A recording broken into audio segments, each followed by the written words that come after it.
El violín con alma, por Elena Blavatsky. En el año de 1828, un anciano alemán, maestro de música, fue a París con su discípulo y se estableció sin ostentación en uno de los más tranquilos barrios de la metrópoli. El nombre del primero era Samuel Klaus y el segundo respondía al más poético de Franz Stenio. El joven era un violinista dotado, según el público rumor, de un talento extraordinario, casi milagroso. Sin embargo, como era pobre y no se había hecho un nombre hasta entonces en Europa, permaneció algunos años en la capital de Francia, corazón de la caprichosa moda occidental, desconocido e inapreciado. Franz era natural de Steyr, y en el tiempo de los sucesos que vamos a describir, era un joven de menos de 30 años. Filósofo y soñador, por naturaleza, imbuido en todas las rarezas místicas del verdadero genio, hacía recordar algunos de los héroes de los Contes Fantastiques de Hoffmann. La primera época de su vida había sido muy extraordinaria, en realidad completamente excéntrica, y su historia la referiremos brevemente para mejor inteligencia del presente relato. Nació en una familia de campesinos piadosos que habitaba en una tranquila aldea en medio de los Alpes de Steyr, y fue criado por los gnomos del país que velaron su cuna. Creciendo en una mágica atmósfera de fantasmas y vampiros que tan importante papel representan en todos los hogares de Steyr y de Eslavonia al mediodía de Austria. Habiendo hecho más tarde la vida de estudiante a la sombra de los antiguos castillos del Rin, Franz pasó desde su infancia por medio de todos los escenarios de emociones del plano de lo llamado sobrenatural. También estudió por algún tiempo las artes ocultas con un discípulo entusiasta de Paracelso y Kunrad. La alquimia tenía para él pocos secretos teóricos, y había tomado parte en ceremonias mágicas y en hechicerías con algunos gitanos húngaros. Sin embargo, amaba la música sobre todo, y más que la música, su violín. A la edad de 22 años abandonó repentinamente sus estudios prácticos ocultos y desde aquel día, aunque permaneció fiel adorador en sus pensamientos de los bellos dioses griegos, se dedicó por completo a su arte. De sus estudios clásicos solo había conservado lo que se refería a las musas, especialmente a Euterpe, en cuyo altar rendía culto, y a Orfeo, cuya mágica lira trataba de emular con su violín.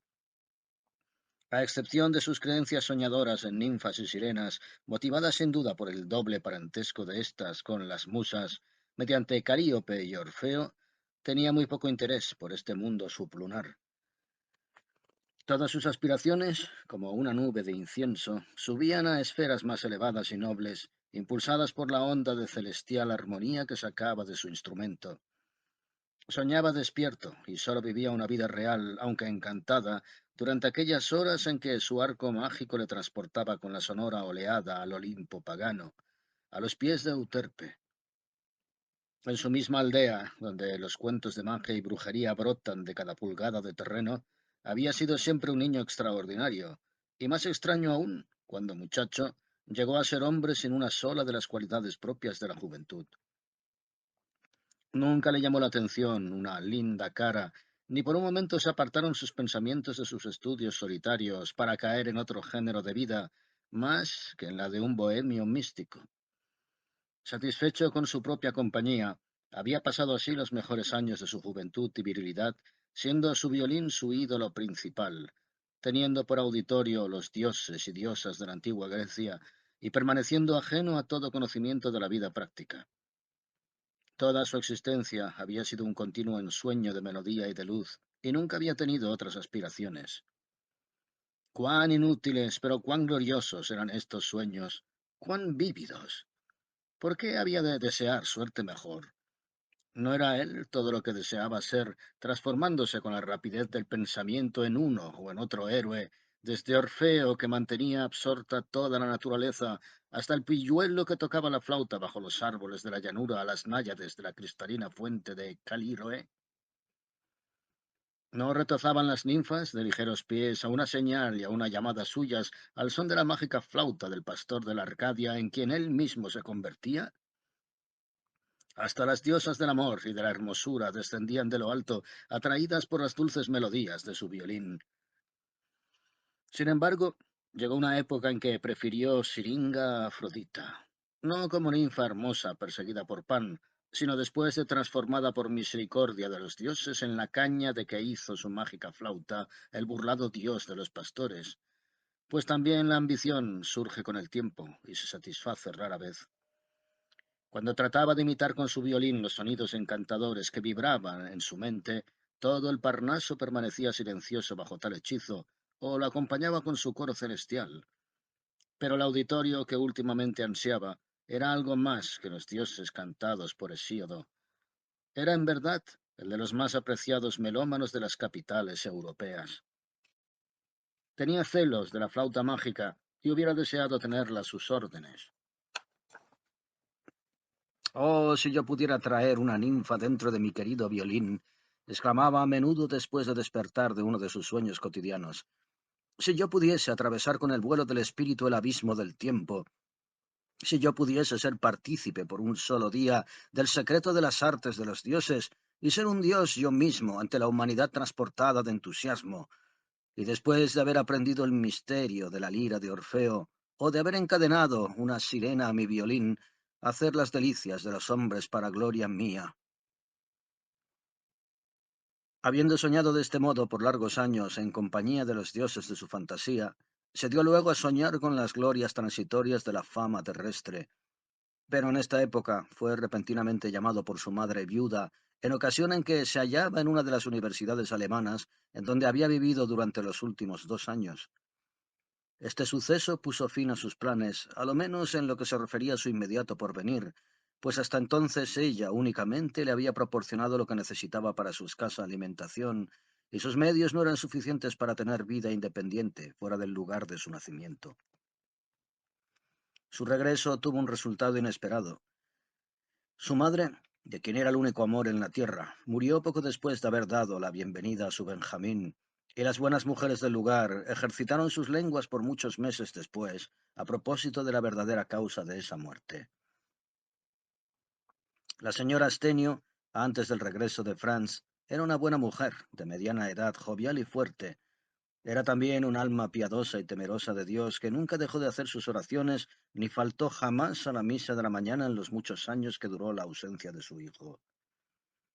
El primer domingo, después de la llegada de este día, que había estado anhelando y cuya perspectiva la había regocijado desde meses antes en sus placenteras visiones, en las cuales le veía arrodillado junto a ella en la pequeña iglesia de la colina, lo llamó después el pie de la escalera. Había llegado la hora de que se realizase su piadosa aspiración, y le esperaba limpiando con cuidado el polvo del libro de oraciones que había usado de muchacho. Pero en lugar de Franz, contestó el violín a su llamada, mezclando su voz sonora con los cascados sones de los repiques dominicales. La tierna madre se extrañó algún tanto al oír el clamor de las campanas que llamaban a la oración, ahogado por las notas fantásticas y salvajes de la danza de las brujas. Le parecieron tan sobrenaturales y burlonas. Casi se desmayó al oír que su hijo amado se negaba terminantemente a ir a la iglesia. Le dijo fríamente que nunca iba a la iglesia, que era tiempo perdido el que allí se pasaba, además de que los ruidosos sonidos del órgano vetusto le atacaban los nervios. Así permaneció firme sin que nada pudiese hacerle desistir, hasta que por último puso fin a las súplicas y censuras maternales, ofreciendo tocarle un himno al sol que acababa de componer. Desde aquel domingo memorable, la señora Astenio perdió su tranquilidad mental ordinaria. Se apresuró a desechar sus pesares y a buscar consuelo al pie del confesionario, pero la contestación del severo sacerdote llenó su alma bondadosa y nada sofística de desaliento y casi de desesperación. Un sentimiento de terror profundo, que pronto se hizo crónico, la persiguió desde aquel momento. Pasaba las noches sin reposo y los días rezando y lamentándose, en su ansiedad maternal por la salvación del alma de su hijo amado y por su felicidad después de la muerte, hizo una serie de votos temerarios. Viendo que ni los ruegos en latín a la Madre de Dios que le dio escritos su director espiritual, ni las humildes súplicas en alemán que dirigía a todos los santos que tenía motivo para creer que residían en el paraíso, surtían el efecto deseado, hizo algunas peregrinaciones a sagrarios distantes. En uno de estos viajes, a una santa capilla situada en lo alto de las montañas, Fue atacada de un grave constipado en medio de los campos de hielo del Tirol, de donde descendió para meterse en la cama, de la cual no volvió a levantarse. El voto de la señora Astenio le había llevado a obtener el fin deseado en cierto sentido. La pobre mujer tenía ahora la oportunidad de buscar en propia persona los santos en que tanto había creído y abogar en su presencia en favor de su hijo apóstata, que renegaba de ellos y de la Iglesia, que se mofaba de monjes y confesionarios y que tenía tal horror al órgano. Franz lamentó sinceramente la muerte de su madre, ignorando haber sido la causa indirecta de ella. No sintió remordimiento alguno, y así, después de vender los modestos muebles de la casa y su mezquina vivienda, ligero de bolsa y de corazón, resolvió viajar a pie durante un año o dos antes de establecerse en alguna profesión determinada. Un deseo velado de ver las grandes ciudades de Europa y de probar suerte en Francia se ocultaba en el fondo de este proyecto de viaje, pero sus costumbres de vida bohemia eran demasiado poderosas para ser abandonadas de golpe. Depositó su pequeño capital en una casa de banca para un día de apuro y empezó su viaje pedestre por Alemania y Austria. Pagaba con su violín los gastos de hospedaje en las hosterías y casas de labor en que se detenía, y se pasaba los días en los verdes campos, en los bosques de silencio solemne, cara a cara con la naturaleza, soñando todo el tiempo como de costumbre con los ojos abiertos. Durante los 3 meses de sus agradables viajes de un lado para otro, no descendió nunca ni por un momento del Parnaso, sino que, del mismo modo que un alquimista transmuta el plomo en otro, así transformaba él todo en un canto de Síodo o de Anacreonte. Todas las noches, mientras tocaba el violín en pago de la cena y de la cama, ya fuese en un verde prado o en el patio de una rústica hostería, su imaginación le cambiaba toda la escena. Los aldeanos y aldeanas se transfiguraban en pastores y ninfas de la Arcadia. El suelo cubierto de arena era una verde superficie. Las incultas parejas, dando vueltas al compás de un vals con la gracia salvaje de osos domesticados, se volvían sacerdotes y sacerdotisas de Terpsícore. Las corpulentas hijas de la Alemania rural, de mejillas de cereza y ojos azules, eran las Hespérides dando vueltas alrededor de los árboles cargados de manzanas de oro. Y no se desvanecían con la aurora las melodiosas armonías de los semidioses de la Arcadia, tocando sus flautas, que sólo oían sus oídos encantados. Pues tan pronto como el velo del sueño se descorría de sus ojos, se lanzaba en un nuevo reino mágico de ensueños. En su camino hacia algún bosque de pinos solemne y oscuro, tocaba incesantemente para sí mismo y para todo lo que le rodeaba. Tocaba su violín a la verde colina, e inmediatamente la montaña y las rocas cubiertas de musgos se movían hacia él para oírle mejor, como lo habían hecho al sonido de la lira de Orfeo. Tocaba al arroyo de alegre susurro, al río veloz, y ambos detenían su rápido curso, reprimían sus oleadas y, volviéndose silenciosos, parecían oírle enajenados. Hasta la misma cigüeña de largas piernas, sosteniéndose sobre un pie en actitud meditabunda, encima del techo de paja de rústico molino, atenta a resolver para sí el problema de su demasiado larga existencia, lanzaba un grito estridente y prolongado, chillando: ¿Eres tú, Stenio, o el mismo Orfeo? Fue aquel un periodo de dicha completa, de exaltación diaria, casi de cada hora. Las últimas palabras de su madre moribunda, murmurando en su oído los horrores de la condenación eterna, no le habían afectado, y la única visión que aquel aviso había evocado en él fue la de Plutón. Por una inmediata asociación de ideas, vio al señor del oscuro reino inferior dándole la bienvenida como se la había dado a Eurídice antes que a él. Encantada con los mágicos sonidos de su violín, la rueda de Isión se paró una vez más, dando así descanso al infeliz seductor de Juno y un mentis a los que decían así cumplir un eterno castigo de los pecadores condenados. Vio a tanto al olvidado de su incesante sed saboreando aquella melodía hija del cielo. La piedra de Sísifo se quedó inmóvil.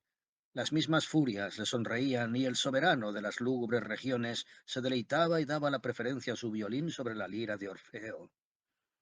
Tomada así en serio, la mitología parece un antídoto decisivo contra el temor de las amenazas teológicas, especialmente cuando está fortalecida por un amor apasionado y loco por la música. Para Franz, Euterpe quedó siempre victoriosa en todas las luchas hasta contra el mismo infierno. Pero todas las cosas tienen un fin, y muy pronto tuvo Franz que abandonar sus continuos ensueños. Llegó a la ciudad en cuya universidad vivía su antiguo profesor de violín, Samuel Klaus. Cuando este músico anciano vio que su discípulo amado y favorito, Franz, había quedado pobre de bolsa y más pobre todavía de afecciones terrestres, sintió que su gran cariño hacia el muchacho se despertaba con fuerza 10 veces mayor. Estrechó a Franz contra su corazón y desde entonces lo adoptó como hijo. El viejo profesor hacía recordar a una de aquellas figuras grotescas que parecen acabadas de salir de alguna pintura de la Edad Media. Y sin embargo, Klaus, con sus seducciones fantásticas de duende nocturno, tenía uno de los corazones más amantes, impregnado con la ternura de una mujer y con una naturaleza tan llena de abnegación como un antiguo mártir del cristianismo. Cuando Franz le hubo referido brevemente la historia de sus últimos años, el profesor le tomó de la mano y conduciéndole a su estudio le dijo simplemente: Quedaos conmigo y poned fin a vuestra vida de bohemio. Haceos famoso como yo. Yo soy viejo y sin hijos y seré vuestro padre. Vivamos juntos y olvidemos todo excepto la gloria. Y enseguida se ofreció a marchar con Franz a París, pasando por algunas de las grandes ciudades alemanas en donde se detendrían a dar conciertos. En pocos días consiguió Klaus hacer olvidar a Franz su vida vagabunda y su independencia artística, volviendo a despertar en él la dormida ambición y el deseo de fama. Desde la muerte de su madre, se había contentado con el aplauso de los dioses que habitaban en su vívida fantasía. Ahora empezaba a ansiar de nuevo la admiración de los mortales. Bajo la dirección cuidadosa y hábil del viejo Klaus, su talento notable ganaba en poder y en encanto cada día, y su reputación creció y se extendió a medida que se dejaba oír en las ciudades y villas por donde pasaba. Su ambición se realizaba así rápidamente. Los genios que presidían varios centros musicales a quienes fue sometido su talento lo proclamaron pronto el único violinista del día, y el público declaró en voz alta que no tenía rival entre todos los que había oído. Estas alabanzas dieron por resultado que ambos, maestro y discípulo, perdieran completamente la cabeza. Mas París no le concedió tan pronto tal apreciación. París hace por sí mismo las reputaciones y no acepta ninguna bajo la fe de otros.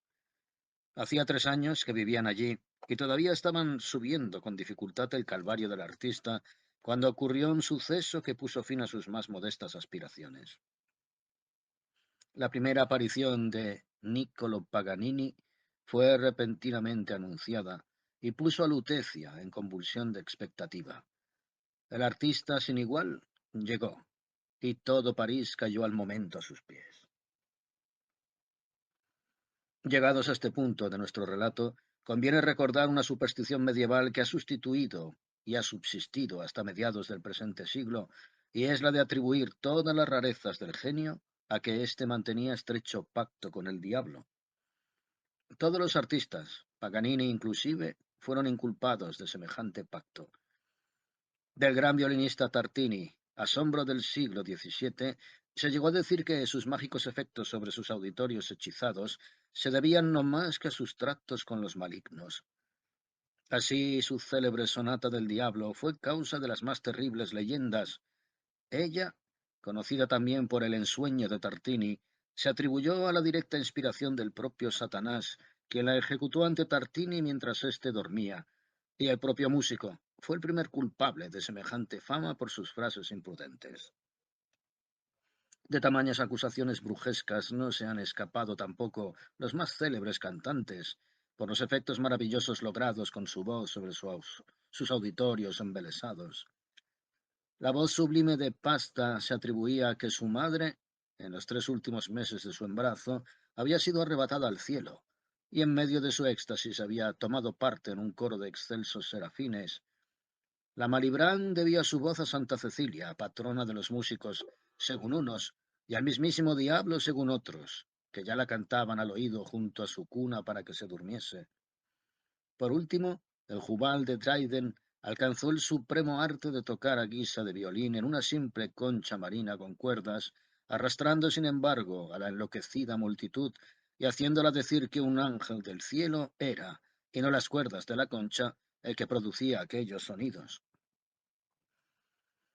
El avaro violinista italiano de Paganini no podía menos de tener otra leyenda análoga, porque sin ella eran inexplicables sus prodigios. Eran tales, en efecto, las emociones que con su instrumento despertaban sus auditorios, que se dice que el gran Rossini lloró como una muchacha sentimental alemana al escucharle por vez primera. La princesa Elisa de Lucca, hermana de Napoleón I, y a cuyo servicio estuvo algún tiempo como director de su orquesta privada, Paganini, no podía oír las primeras notas del músico sin desmayarse al punto. La magia de su arco permitíale al gran artista determinar a voluntad los más aparatosos ataques histéricos en las mujeres y despertar entre los hombres fuertes el más loco frenesí, haciendo de cualquier cobarde un héroe y del soldado más aguerrido una nerviosa chicuela. De aquí el que las leyendas macabras acerca del artista hubiesen tomado tanto pábulo, especialmente, y esto no se decía por nadie sin terror y de oído a oído, que todo aquello se debía no más a que las cuerdas de su violín no eran como las de los demás instrumentos, sino que estaban torcidas con verdaderos intestinos humanos, extraídos por su hechicería con arreglo a los cánones más horribles de la necromancia. Esto último, por mucho que choque a sabios oídos occidentales, nada tiene de imposible, en efecto. ¿Acaso la tradición de la misma necromancia del medioevo pudo dar lugar a tamaña leyenda?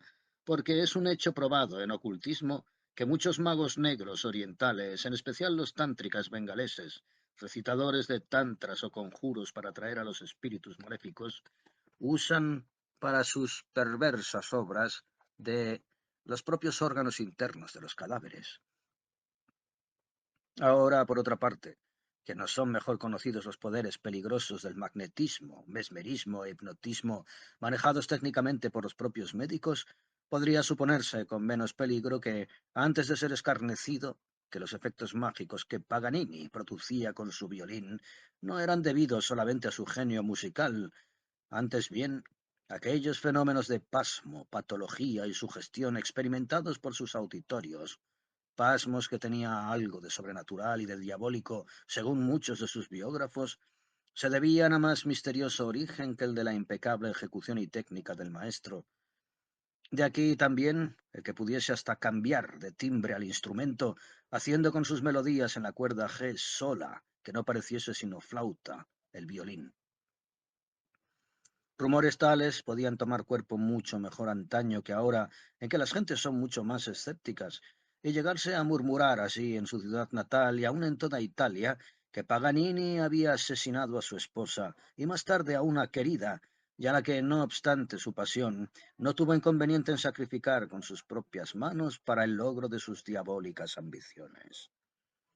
Con el conocimiento previo que tenía, en efecto, respecto de diferentes artes necromantes, había conseguido luego aprisionar en el alma de su violín de Cremona las almas amantes de sus dos víctimas.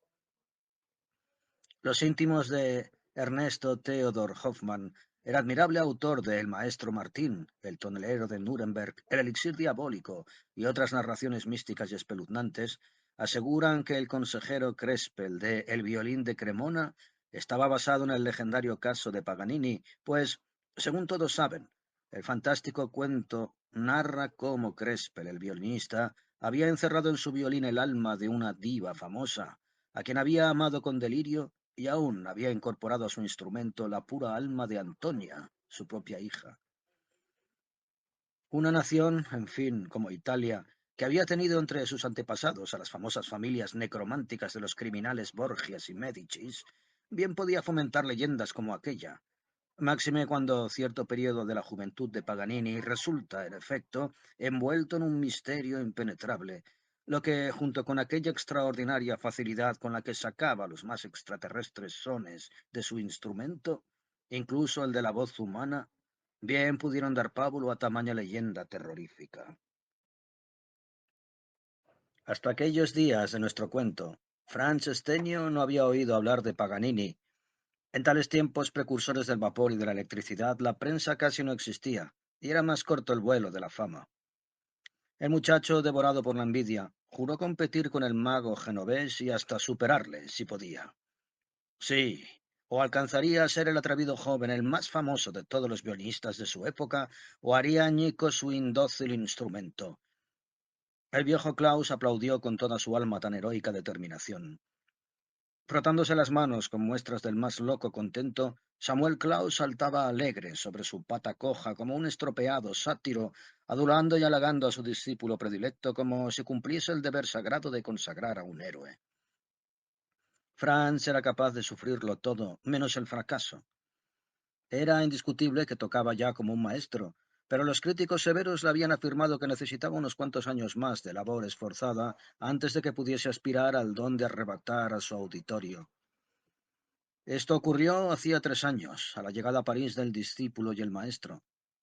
Por último, tras de un estudio desesperado durante más de 2 años, en los que puede decirse que Franz no hizo otra cosa, el artista Slayer le tenía ya preparada su primera audición en el Teatro de la Ópera ante el público más exigente del mundo.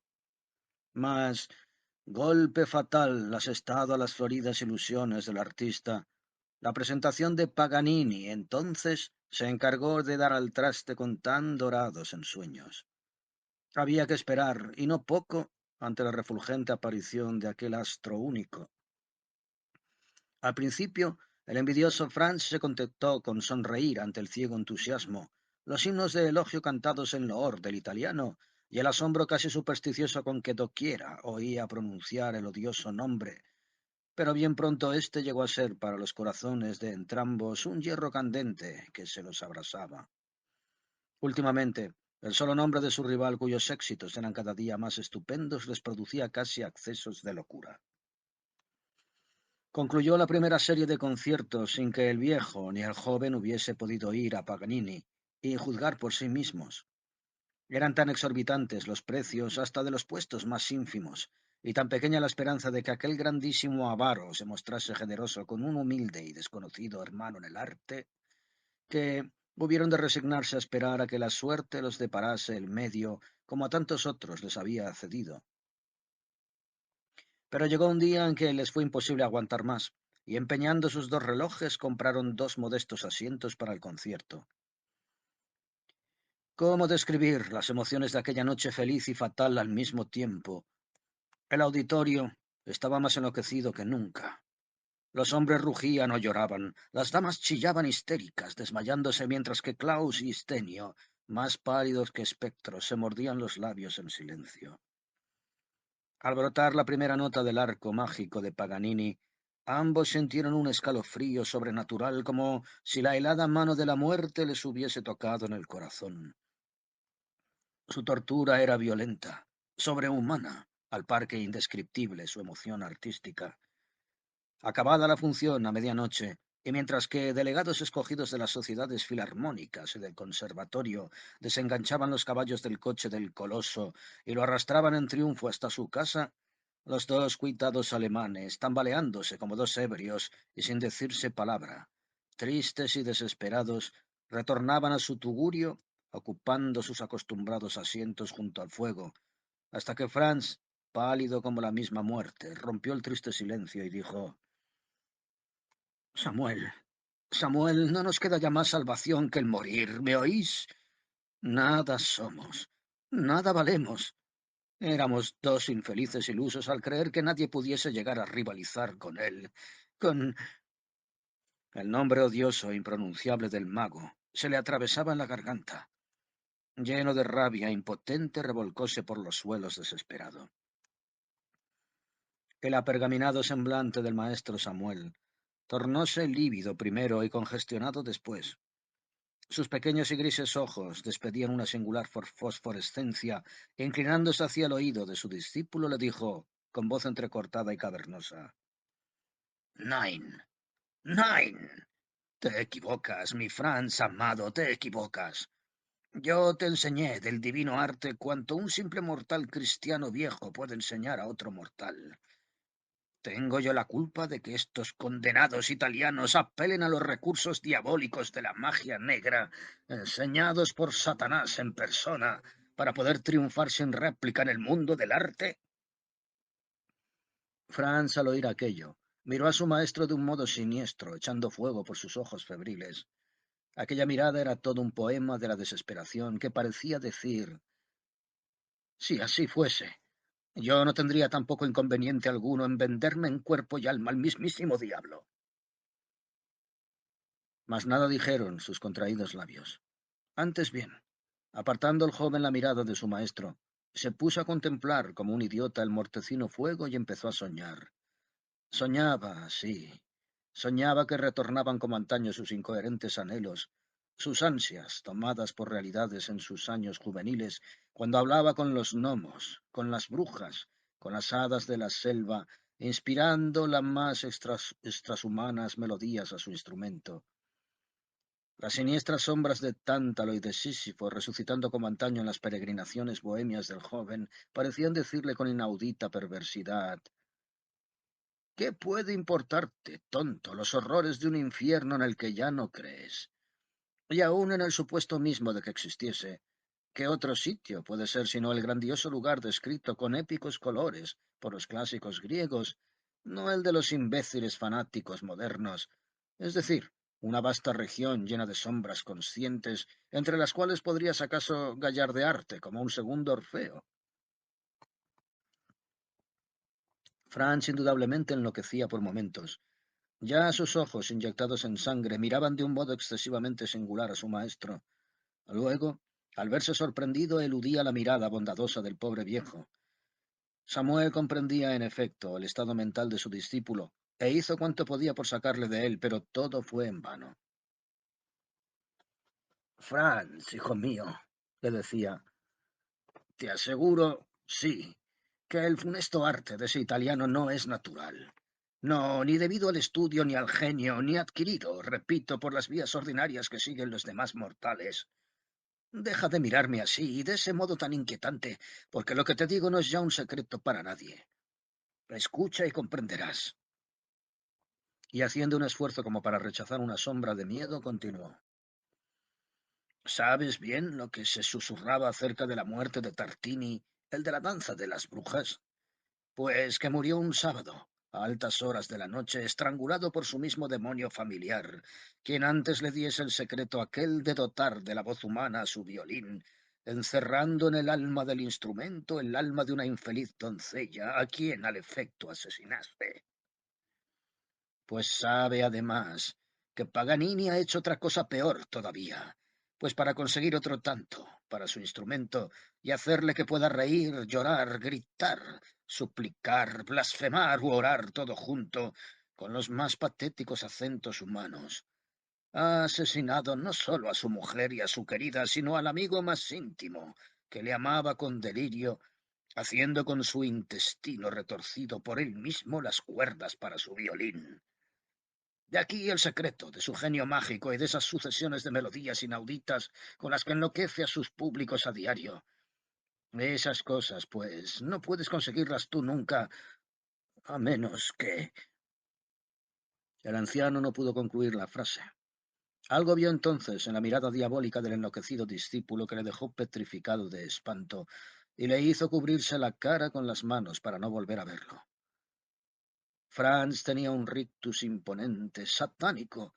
Sus ojos de hiena, su palidez de cadáver lo decían todo. Con cavernosa voz exclamó dificultosamente al fin. Pero, ¿habláis seriamente?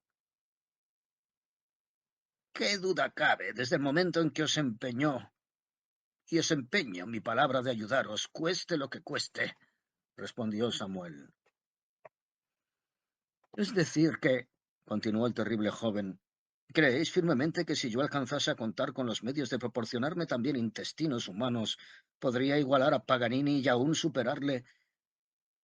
El anciano se descubrió la cara, y como quien ha tomado ya una resolución heroica, añadió de un modo siniestro: los meros intestinos humanos no bastan por sí para el logro de nuestro intento, sino que tienen que haber sido arrancados ellos a alguien que le haya querido a uno con afecto desinteresado y santo.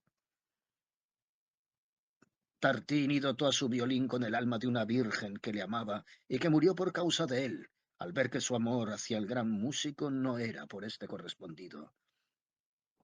Aquel efectivo diablo humano recogió en una redoma el aliento postrero de la doncella y luego le transfirió a su violín. En lo que atañe a Paganini, conviene añadir que aquel amigo por él asesinado lo había sido con su consentimiento, en medio de la más asombrosa de las renunciaciones. Oh divino poder de la voz humana, no igualado por ningún otro poder del mundo, continuó el viejo. ¿Qué magia hay en la tierra que pueda igualarse a la suya? Yo os habría enseñado también este magno, este último secreto, si no fuese porque ello equivale a arrojarse para siempre en las garras de aquel cuyo nombre no puede pronunciarse de noche, añadió el anciano, tornando a las supersticiones de su juventud. Franz, en lugar de responder, se levantó de su asiento con una tranquilidad que daba frío. Descolgó su violín y de un tirón salvaje le arrancó las cuerdas y las echó al fuego. Las cuerdas, al quemarse, parecían silbar y retorcerse como serpientes en las ascuas. Samuel dio un grito horrorizado. Por todas las brujas de la Tesalia y por las negras artes todas de Circe, la perversa maga, por el mismísimo Plutón y todas sus infernales furias, te juro, oh mi santo maestro Samuel, que no volveré a coger este violín en las manos hasta que le ponga cuerdas humanas. Y echando espumarajos de rabia, cayó al suelo sin sentido. El pobre maestro alzóle con ternura de madre, le depositó suavemente en el lecho y voló en busca de un médico, alarmadísimo. Franz Estenio luchó varios días entre la vida y la muerte. El médico diagnosticó una fiebre cerebral de la que todo podía temerse. Yacía el joven en un casi continuo delirio, y Klaus, que le cuidaba noche y día con verdadera solicitud paternal, estaba horrorizado de su propia obra. El viejo profesor, no obstante los años que llevaba tratando a su discípulo, no había comprendido hasta entonces toda la nativa brutalidad de aquel alma selvática, supersticiosa e impasible, cuya vida entera habíase refugiado en la pasión por la música tan solo. Alma que únicamente podía alimentarse del aplauso, alma terrenal, inhumana, alma genuina de artista, pero con la parte divina ausente en absoluto de aquel hijo de las musas, toda imaginación y poesía cerebral, pero sin corazón, sin piedad. Más de una vez, al seguir el inseguible hilo de aquella delirante fantasía, el buen anciano se creía transportado por vez primera a una región inexplorada, absurda, de locura, cual si aquella naturaleza psíquica encerrada en el débil cuerpo del enfermo no fuese de esta tierra, sino de algún otro planeta informe o incompleto. El terror ante todo ello le tenía también enfermo ya a él, y hasta llegó a preguntarse si valdría la pena de salvar la vida de aquella criatura infernal o dejarla morir piadosamente antes de que recobrase el uso de sus sentidos. Amaba, no obstante, demasiado a su hijo, para así decirlo, por lo que en el acto rechazó de su mente esta última idea. Franz había hechizado el alma esencialmente música del maestro, y no parecía sino que la vida de los dos se hallaba ligada con un vínculo irrompible por el hado mismo. Semejante convicción, adquirida en un vivo rayo de luz espiritual a la cabecera del enfermo, decidióle al fin, como si fuese una revelación, a salvar al muchacho, aun cuando fuese a costa de su ya gastada e inútil vida. Era aquel el séptimo día de la enfermedad. La crisis de la mañana fue la más terrible de cuantas habían asaltado hasta entonces al joven, quien llevaba ya 24 horas sin cesar de disparatar ni de cerrar los ojos y describiendo con macabra minuciosidad sus detalles más nimios. Espectros espantosos, sombras siniestras de crimen flotaban en sarta inacabable en los ámbitos aquellos, sarta cuyos personajes eran puntualmente nombrados y designados por el enfermo como si se tratase de antiguos conocidos. Creíase un nuevo Sísifo, atado al peñasco del Cáucaso con los 4 fragmentos de intestino transformados en otras tantas cuerdas de violín. Un río Styx, no de negras aguas, sino de roja sangre, corría a sus pies de condenado eterno, y añadía enloquecido: ¿Deseas, oh infeliz anciano, saber cómo se llama esta roca de mi Cáucaso? Pues se llama Samuel Klaus, aquel pobre viejo que me enseñó a tocar el violín. Oh, sí, yo solo la causa de tu desgracia, hijo mío, le contestaba éste llorando y cogiéndole las manos con desesperación. Yo mismo, al tratar de consolarte, te he matado imprudentemente, pues que te he herido de muerte a tu imaginación al informarte acerca de las negras artes de Paganini. Replicaba el enfermo con horrísona carcajada satánica. Pobre viejo chocho, ¿qué es lo que me dices?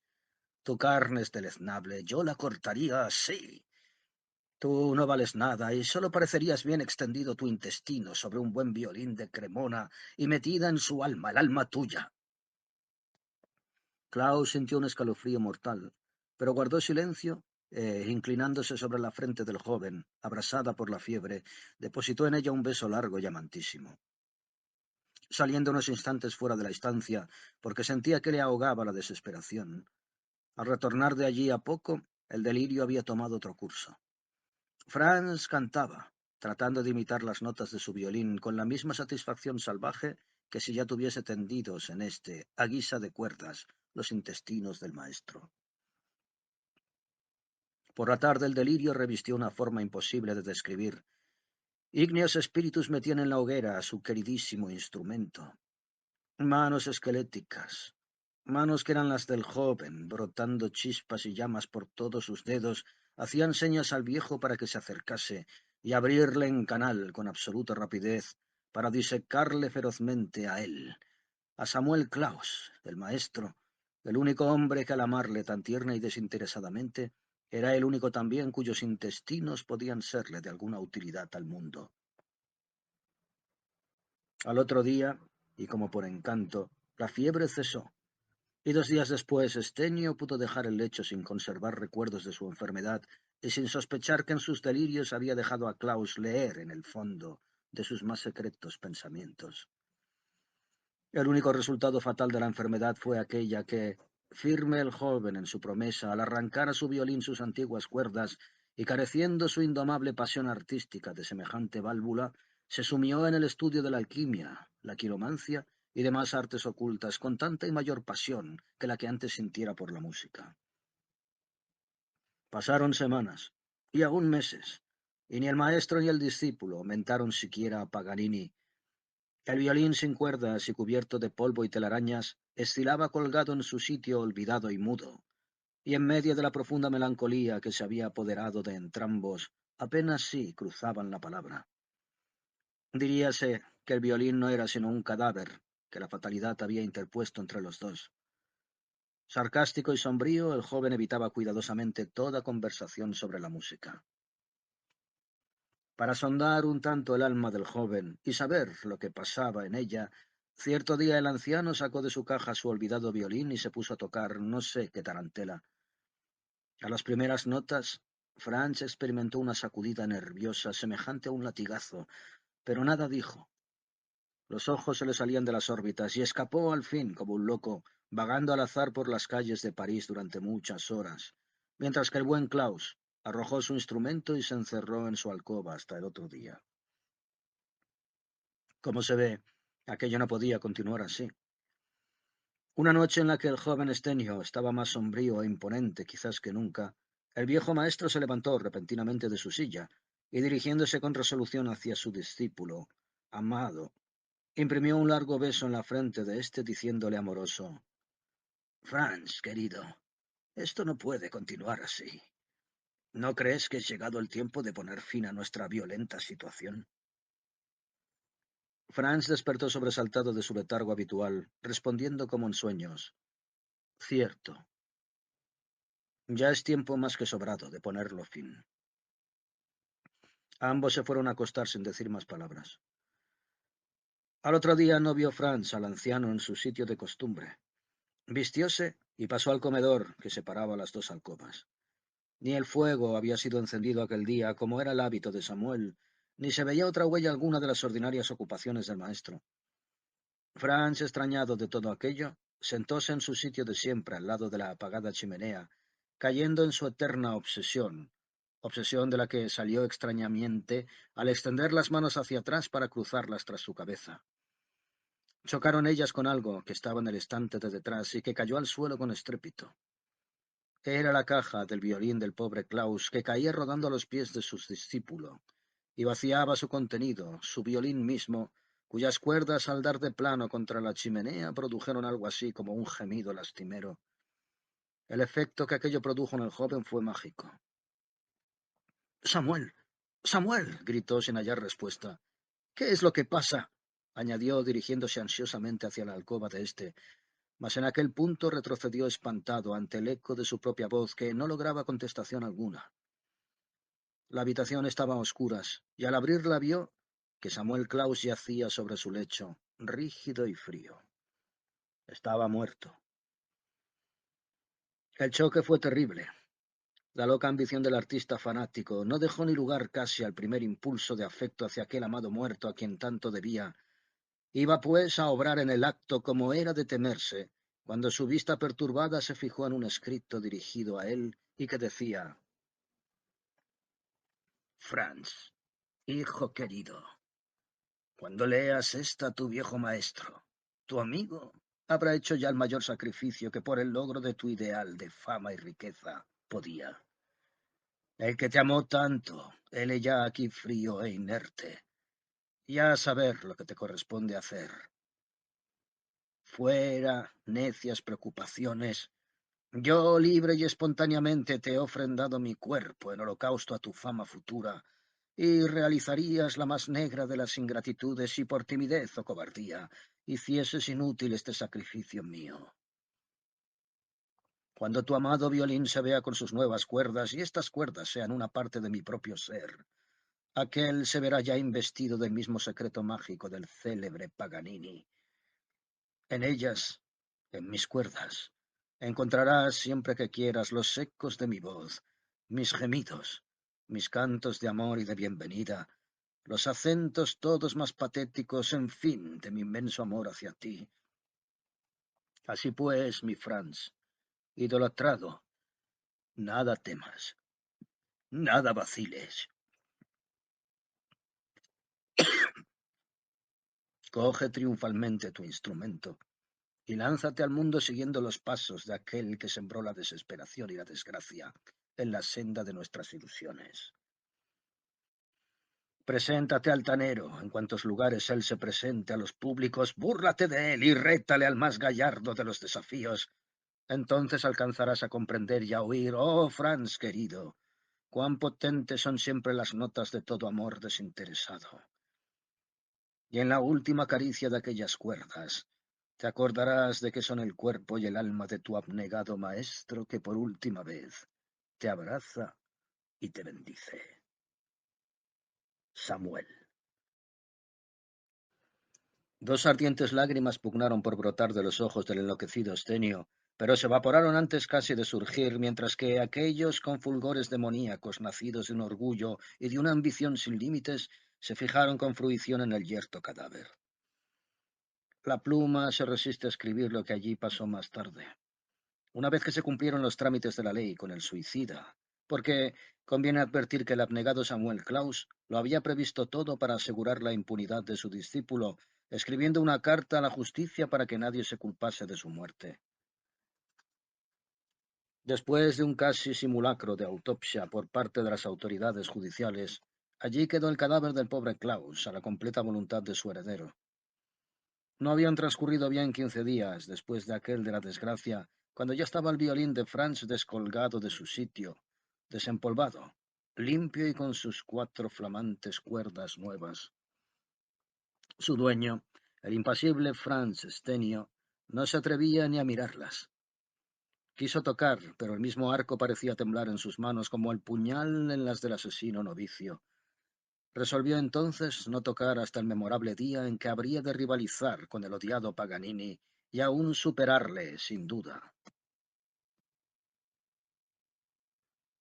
Por entonces, el estupendo artista no se encontraba ya en París, sino que recorría triunfal las ciudades flamencas de Bélgica.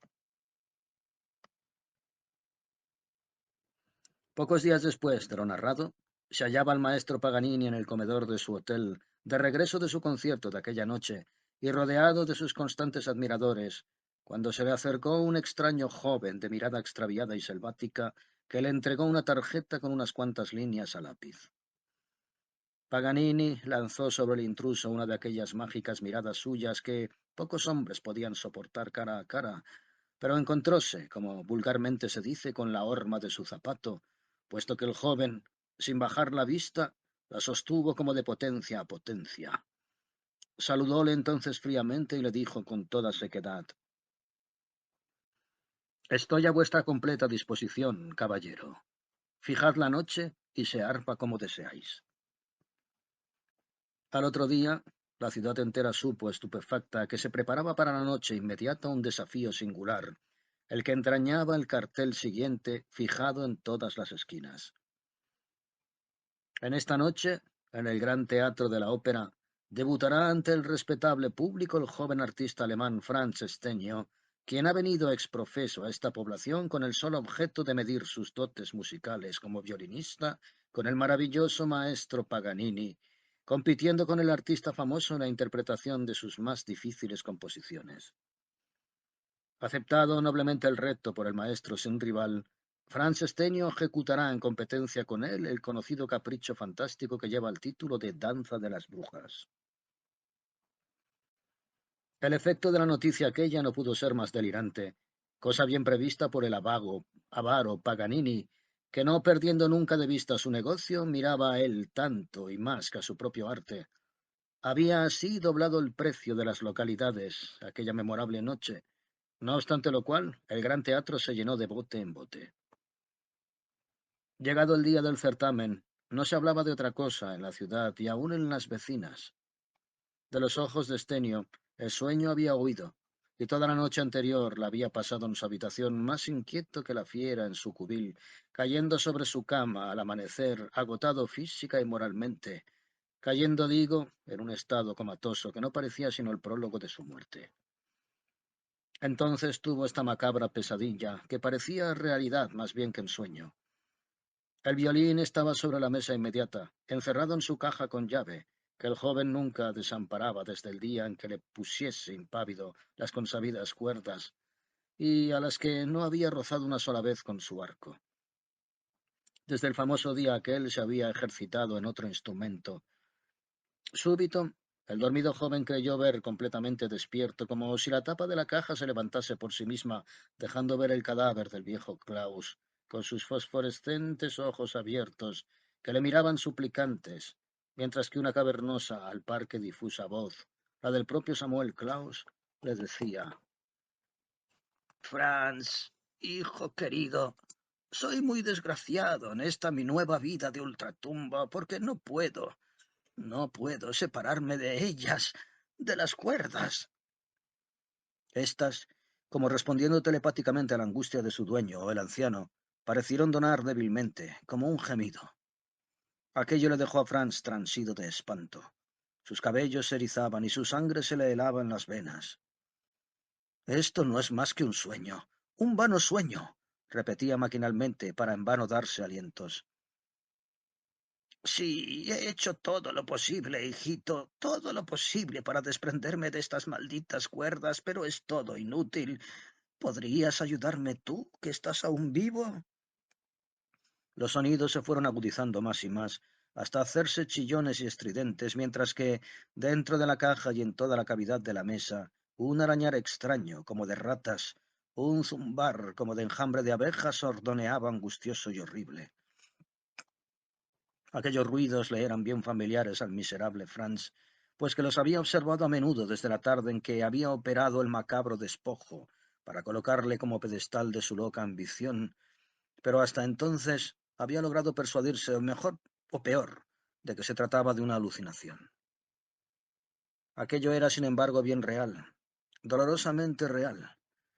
Quiso hablar, pedir socorro, huir, pero como sucede siempre en tales casos de pesadilla, los pies quedaron clavados en el suelo y la voz expiró en su garganta. Aquellos saltos y sacudidas eran cada vez más angustiosos, hasta que llegó un momento en que sonaron unos estallidos, como de algo que se rompiese dentro de la caja. La visión de su violín ya sin cuerdas mágicas le sumía en la desesperación. Hizo entonces el joven un supremo esfuerzo por libertarse del íncubo que le obsesionaba, mientras que la vocecita suplicante de siempre repetía: «Hazlo, hazlo por lo que más ames. Hazlo por ti mismo, si no, y ayúdame a desprenderme de mí. Franz saltó hacia la entreabierta caja como el avaro a quien tratan de robarle su tesoro, o como fiera a quien disputan su presa, y en el paroxismo de su desesperación rugió furioso, crispando las manos. «Diablo, monstruo, lo que seas, deja quieto mi violín». Y mientras tal decía, sujetó la caja con su izquierda y aseguró la tapa, al par que con la derecha dibujaba sobre esta, mediante un trozo de la colofonía del arco, la famosa pentalfa, el sello salomónico con el que en las cuestiones de las 1001 noches aprisionaba el rey en sus redomas a huestes enteras de los ginas rebeldes. Un aullido de protesta resonó en el interior de la cerrada caja. «Eres un perverso, ingrato, mi amado Franz. Sin embargo, te perdono tu insolencia por lo mismo que te amo. Sábete bien, no obstante, que no puedes encerrarme. Mira». Y al decir esto, una oscura niebla surgió del seno de la cerrada caja, extendiéndose por la estancia toda, y envolviendo en sus frías y viscosas volutas el cuerpo del aterrorizado Franz, cual los anillos de la serpiente antes de estrangular a su víctima. A su contacto de insoportable angustia, el desventurado dio un agudo grito y despertó. «No ha sido sino un mal sueño», exclamó abrumado el joven y oprimiendo contra su corazón la caja de sus Stradivarius. Su violín, en efecto, estaba allí, e intactas sobre su puente sus preciadas cuerdas mágicas, con lo que recobró al punto su sangre fría de siempre. Limpió seguidamente y con esmero el instrumento, dio resina en las cerdas del arco, puso en tensión las cuerdas, templándolas, y hasta llegó a ensayar las primeras notas de las brujas, primero con miedo y luego con denodados bríos. Aquellas primeras notas de la obra, insultantes y altivas, cual himno de combate, al par que dulces y majestuosas cual arpegios de serafines, revelaron al hábil Franz una nueva y gigantesca potencia en su arco. En los ligados de notas, que después venían, veíanse surgir iris maravillosos, cataratas de luces, tibias perfumadas, ultraterrestres, cual en un supremo himno de amor, de juventud y de eterna primavera, no le llegaban. Aquellas armonías nunca oídas parecían poder hacer que los ríos detuviesen su curso, que las montañas se trasladasen de sitio y hasta que los poderes del infierno inexorables se enterneciesen de piedad. Los legato se convirtieron en singulares arpegios y terminaron por unos acres estacatos semejantes a la carcajada de una arpía infernal. De nuevo asaltaron entonces a Franz los terrores astrales de la pesadilla. Reconoció en aquella carcajada la propia voz de su anciano maestro Samuel y arrojó acobardado el arco. No atreviéndose a continuar aquella evocación musical brujesca, encerró cuidadosamente en su caja el terrible instrumento, llevólo al comedor y vistiéndose con el mayor esmero, se dio a esperar lo más tranquilamente que pudo la hora solemne de marchar a la palestra. El momento supremo llegó. Franz Stenio se hallaba en su puesto tranquilo y sonriente. El teatro estaba lleno de bote en bote y mucha gente había quedado fuera pretendiendo entrar por dinero o por favor. Un río de oro desaguaba, pues, en el bolsillo del avaro Paganini, seguro, además de su triunfo artístico. Tocaba al empezar al famoso maestro. Cuando, dueño perfecto del público, salió a escena con su Stradivarius, estalló una frenética tempestad de aplausos que duró largo rato, haciendo retemblar las paredes del salón. En medio del más religioso silencio, preludió sus célebres variaciones de la bruja, interrumpidas por mal contenidos bravos, al acabarlas de un modo prodigioso. Aquello fue el delirio de entusiasmo, haciendo creer al joven esteño durante largo rato que su turno no le llegaría nunca, o que el público, creyendo insuperable la ejecución que acababa de oír, ni se prestaría a escucharle siquiera. Por fin el maestro, abrumado por tantos lauros, pudo retirarse del escenario, pero no sin tropezar su desdeñosa mirada triunfal con la serena y retadora del joven Franz, que se disponía para su faena.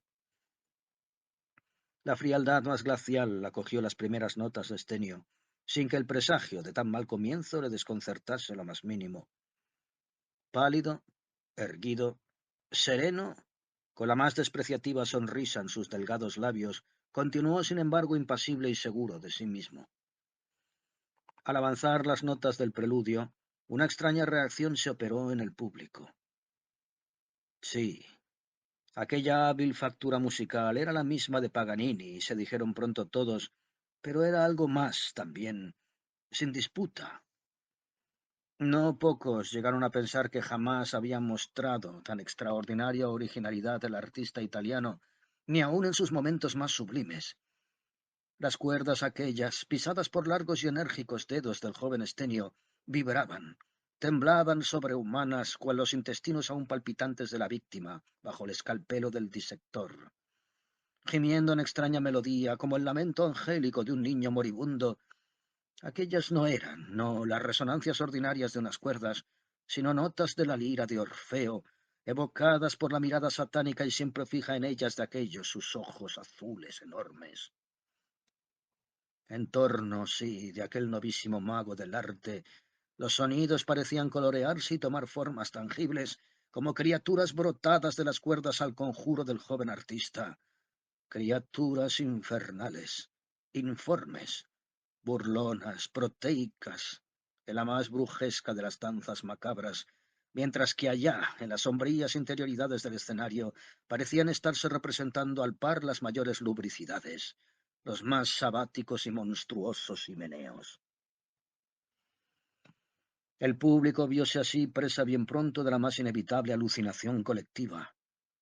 Paralizados todos e impotentes para romper el peligroso encanto, todos yacían pálidos y jadeantes, acurrucados en sus asientos respectivos con el frío sudor de la muerte.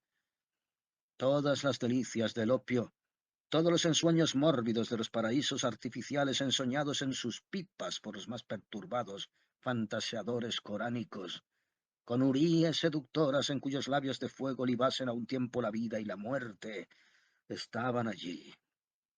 Y el público entero vivía, horrorizado y agónico, el veneno de aquel enloquecedor delirio. Las señoras chillaban y se desmayaban, los hombres rechinaban los dientes y crispaban las manos con ardores de calentura. Llegó así el finale, a un tiempo mismo anhelado y temido, después de un verdadero terremoto de entusiasmo y frenesí. Un último y radiante saludo del joven Estenio, y él ya, alzando su arco para atacar triunfante el allegro famoso. Entonces sus ojos tropezaron un momento con los de Paganini, quien sentado tranquilamente en el palco del empresario no se había quedado atrás en sus aplausos, aunque sus ojillos negros y penetrantes como puñales mostraban la más impasible indiferencia, fijos, no en Franz, sino en las misteriosas cuerdas del Stradivarius. Aquello estuvo a punto de turbar al joven, pero se repuso y dejando caer gallardamente el arco dio al punto las primeras notas. El entusiasmo del público llegó entonces a su paroxismo, porque era ya indudable que las mágicas voces de 1000 brujas sonaban allí mismo en los ámbitos de la escena. Aquí ladraban con ellas rabiosos perros y aullaban lobos y tigres famélicos. Allá silbaba la serpiente venenosa, chirriaba la corneja, rugía el león, gemía el viento, estallaba el trueno. Cantaban al par, en fin, el ruiseñor y el grillo. Luego, el cromatismo de las últimas escalas no parecía sino las desenfrenadas carreras y vuelos de las malditas en una Saturnal sin precedentes en las noches de Walpurgis. Pero en los momentos mismos de aquella satánica apoteosis del delirio, en mitad de una de las escalas cromáticas postreras, acaeció una cosa extraña sobre toda ponderación. Los sonidos se habían hecho inconexos, contradictorios, inarmónicos, absurdos, mientras que del fondo de la caja sonora surgía la voz cascada y chillona del anciano Samuel Kraus, que espeluznante y mortal le decía: «¿Cumplí o no cumplí mi promesa, Franz, hijo querido? ¿Estás ya pues contento de mí y de mi sacrificio?» A la diabólica aparición de aquella voz, el encanto funesto quedó roto al punto. Y libre ya con ello el público de la fascinación que le había dominado hasta entonces, prorrumpió en carcajadas estruendosas, en burlas y en silbidos. Los músicos de la orquesta, pálidos aún por las emociones macabras anteriormente sufridas, se desternillaban de risa sobre sus atriles, y el auditorio en masa se levantó y requirió la puerta, riendo ruidosamente, aunque sin acertar con la clave de aquel enigma. Mas bien pronto hubo de quedarse petrificado todo aquel agitado mar de butacas y palcos, porque todos los circunstantes percibieron algo que les heló de espanto. Las hermosas facciones juveniles de Franz Stenio cambiaron y envejecieron en un segundo. Su gallardo cuerpo se encorvó al instante como bajo el peso de los años. Los más sensitivos fueron más allá aún en sus videncias, puesto que surgiendo del cuerpo de Franz, como un vapor giratorio y opalino, pronto vieron formarse una blanca nube que se contorneó en derredor de esta otra forma más amplia y amenazadora, la del viejo maestro Samuel Klaus, gruñona y grotesca, con el vientre sangrando y con los intestinos tendidos sobre la caja del violín, mientras con frenético movimiento, ya de un condenado eterno, Franz rascaba y rascaba con su arco sobre aquellas cuerdas humanas, como esas figuras malditas talladas en los románicos capiteles del medioevo. El pánico fue general. Cada cual ganó enloquecido la puerta exterior como mejor pudo, aterrados por los estallidos consecutivos como cuatro grandes truenos de las cuerdas fatídicas que se arrancaban con violencia de la portezuela del maldito violín. Los pocos que acudieron a la escena para socorrer al desdichado artista le hallaron con el violín hecho pedazos y con las cuerdas enrolladas en su cuello como serpientes vengadoras que le acababan de ahogar. Cuando la gente de fuera se hubo informado del desgraciado fin de Franz Stenio, sin dejar para pagar su entierro ni la cuenta de su hotel, Nicolás Paganini, aunque avaro siempre y en todo momento, se apresuró a satisfacer ambas por entero y a recoger también hasta las últimas astillas del destrozado violín. ¿Por qué lo haría?